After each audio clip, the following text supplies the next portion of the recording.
Şehitlerden götürüp hazırlayıp oturgan. Iordaniyadagi balдар жөн болгон эмес деп баардыгы эркип калды. Иорданияда жашай турган нерсе кыла турган жер эмес. Иордания төрт окуш керек, төрт кетиш керек. Ошол себептен бул жердеги балдар чындыгында мындай элге, жерге кызмат кылам деген балдар.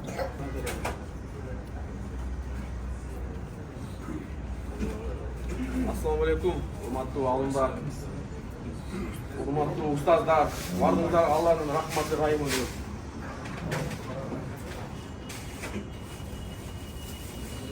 Ойлогон жок элек да, бул Иорданияда алымдар менен кайтып жок. Максат устаз айтат эле. Желательно сен тапкан ашыңды алымдар, такыбалар жесин дейт эле. Сен тапкан ашыңан, сен бизнес түшкөн пайдаңан алымдар колдонусун, такыба адамдар колдонусун. Ушундай мүмкүнчүлүктү берген Аллага чексиз шүгүрлөр болсун. Бардыгыңыздарга сый урматыбыз бар. Чылыктарды көрүпбүз. Кыргызстанда алхамдулилля азыр эсенги боюнча карасаңыздар канча медреселер жүрүп атат. Устаздар сабак өтүп атат, тексттер ачып, ошол эле биздин кошуна мамлекеттерде канча кыйынчылыктар болуп атат. Намаз окутпайт, хиджаб кийгизбейт, интернеттен көрүп атасыздар. Бирок Кыргызстанда алхамдулилля да ушундай адамдардын курбанчылыгы мен билем, Иорданияда байлардын балдары окубайт да. Байлардын балдары, чиновниктен балдары алар Лондондо же Америкада окуйт да. Кандай кыйынчылык менен окуп атканыңыздарды билебиз да. Бирок иншалла ушу сиздердин курбанчылыктарыңыздан себеби Кыргызстанда Аллага шүгүр дин эркиндиги болуп атат. Аллага шүгүр алымдарыбыз сабак берип атат. Аллага чексиз мактоолор болсун. Урматтуу алымдар, биз сиздерди сыйлайбыз. Кыргызстан сиздерди күтүп атат. Келечекте Кудай буйрса, чоң агадыдан ашкан Кыргызстанды туура нукка бура турган, окууңуздарды аягына чейин бүтүрө турган Аллах Таала насип этсин. Жакшы күндөрдө, жакшы түндөрдө Кыргызстаныбызга, жаштарыбызга жакшы бир тарбият бере турган алымдардан болуп чыгышыңыздарга Аллах Таала насип этсин. Чын жүрөктөн сыйлайбыз. Действительно сиздерди көрүп түшүнүп атам. Алхамдулилля. Бул эми көбү Иорданиядан жаскылап көбү көрүп атат. Канча кыйынчылыктар болуп атат. Бул жакта динардын дагы баасы көрдүк кымбат экен, бирок ошого карабастан башка бир селде эмес, башка бир саясатта эмес, башка бирөө мактасын эмес, башка бир нерседе эмес, Алланын ыраазысы үчүн кыйынчылык болсо дагы, үй бүлөсүн таштап болсо дагы, акча жок ар кимден сурап болсо дагы, ушул жерде Алланын ыраазысын таап атканыңызда иншалла Аллах Таала кыяматта кайтарып берсин. Канча курбанчылык кылган болсоңуздар.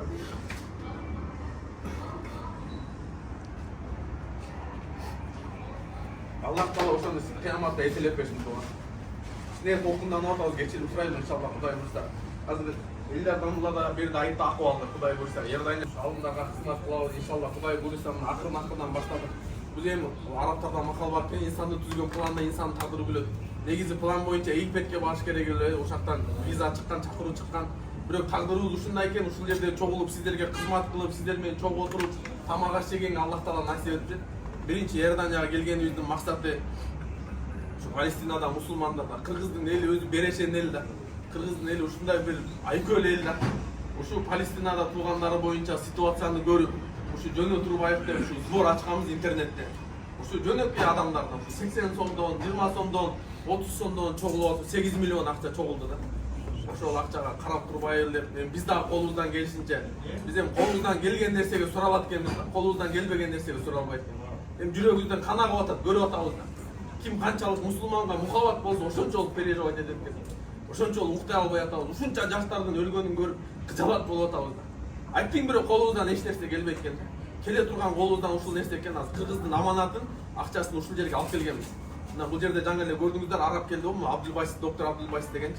Азыр фонддордо бар, тигилер бар, мындай көбүнө ишене бербейсиң ба? Акча маселеси келгенде ар кандай болуп кетет экен да. Бул Абдулбасит көптөн бери тааныйбыз, өзү акчага ток адам бул арапчы. Ушу сүйлөшүп, мамлекеттик деңгээлде, уровенде фондго сүйлөшүп берип атат. ушулар аркылуу азыр Кудай буйруса Палестинага продуктуу эмес баягы дары дармектер жок болот го. Кече бир палестинец менен сүйлөшсөм ошо айтат баягы кепин жок болуп атат дейт. Орогонго кепин жок болуп атат, дары дармек жок болуп атат, обезболивающий жок болуп атат дейт. Ушундай эле токуп атат дейт. Ошо кыргыз элинин атынан кичине болсо дагы бир жардам болсун деп азыр ошол акчаны алып келгенбиз ушул жаккачы. Ошону азырынакы Кудай буйруса бул жакта фонд менен сүйлөшүп атабыз. Анан кийин ошол кыргыздын аманатын жеткизейли деп атабыз да. Бир КАМАЗ. Ошо 8 миллион болгон. Эми адамга аралчык айта албаган, Аллага да аралчык айта албайт дейт. Биздин расчет менен бир 11 миллион, 12 миллион болуп атат да. Атанын артынан желегин коюп, Палестина элине деп бир КАМАЗды, фураны жалдаш үчүн бир ошо 12 миллиондай кетет экен. Жаңы эле чалып айтсак, всё, бисмилла, проблема жок деди. Эртең сразу которобуз дейт. Алла разы болсун. Анан баласына сиздер жөнүндө да кабар айттык, Кудай буйрсачы, Иорданияга да келечекте Кудай буйрса. Азыр Мекке Мединада Кудай буйрса Кыргызстандын тарыхында биринчи жолу иншалла Аллах Таала насип этип вакыт коюлуп атат да. Кудай буйрса документтер эле калды, бир-эки нерселер эле калды. Бүтсө Кудай буйрса ушу Египетте окуп аткандарга, Иорданияда окуп аткандарга өзгөчө кылып беребиз курбанчылыгыңыздарга жараша. Ким умрага бара турган болсо, үй бүлөсү менен, семьясы менен Кудай буйрса список менен, өчүрөт менен карайбыз да. Элдер Дамулла Амир сап экен. Дамулла менен машвара кылабыз. Ким умрага келе турган болсо, иншалла биринчи алымдардан баштайбыз. Бисмилла, эгер билетиңиз, визаңыз бар болсо, любой күнү келип, любой күнү жатып, бала чакаңыз менен барасызбы, аялыңыз менен барасызбы, балаңыз менен барасызбы, бир тууганыңыз менен барасызбы, ушу вакыттын коюлуп аткан максаты сиздер үчүн да. Кийин келечекте балдарыңыз окуй турган болсо, балдарыңыз окусун Кудай буйрса иншалла. Ошону бир бөлүгүн ушундай кылып атабыз. Андан тышкары баягы зданияны алгандан кийин 5 этажда 14-15 комната бар экен, баягы подвалы бар. Подвалында мындай эми кой жамаат бара турган болсо, койка кылып жакшы жайындап коюлуп атабыз. Магазинде бар экен, аренда түшүп турат экен. Ошол арендадан да түшкөн Кудай буйрса максат бул план эми Алланын планы кандай экенин билбейбиз го, биздин пикир. Ошо түшкөн акчадан да Кудай буйрса Иорданияга бөлүп турабыз, Египетке бөлүп турабыз, алымдарга бөлүп турабыз, кыйналып аткандарга бөлүп турабыз колубуздан келечекте. Андан кийин азыр Кудай буйрса Аллага шүгүр, бизнесмендер кичине акыл эсине кирип калды. Азыр кичине мындай ба намаз эмес, акыйда, тамбит маселесине көтөрүлүп, кичине мындай алымдарга кызмат кылыш керек деп үйрөнүп калды мындай. Төбөсү көрүнгөн дамуллалар, Абдышүкүр дамулла, Садыбакас, Максат дамулла башка биздин эң улуу алгачкы дамуллардын алдында азыр кызмат кылып аткандар бар. Иншалла сиздер бүтүп келгенче дагы Кудай буйрса, жаш бизнесмендер өнүгүп калат, динди түшүнүп калат, Кудай буйрса сиздердин курбанчылыгыңыздарга жараша Кудай буйрса кызмат кылат иншалла. Дамулла менен жаңы эле сүйлөштүк эми, бул жакта динардагы мен азыр эсептесем аябай разницасы бар экен. Анан Дамулла менен сүйлөшүп, Кудай буйрса келечекте ниет кылып койдук, баардык амалдар ниетке жараша дейт го. Ушу Иорданияга да бир вакыф коёйлу депчи.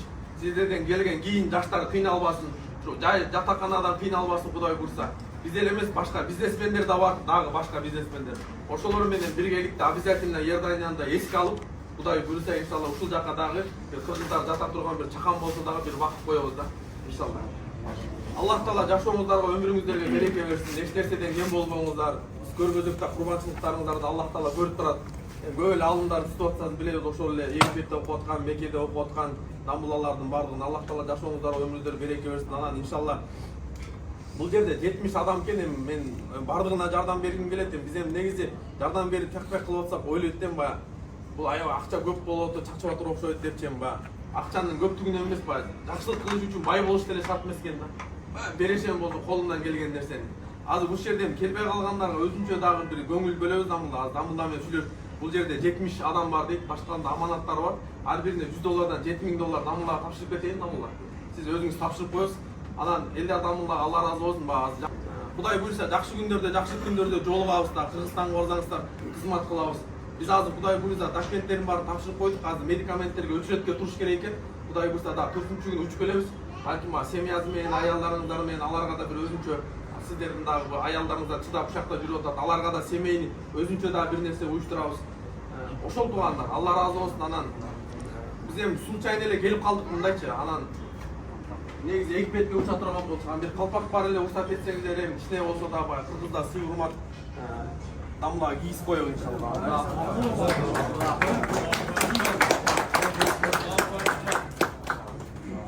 Себеби эми Амир сап болуп кызмат кылыш, неме кылыш оңой эмес да Дамулла. Башка бир подарок Кыргызстандан ала келейин десек эми Дамулла. Дамулла келсин, onu кийип коюнчу сизге. Чоң болуп калганан эме кылып.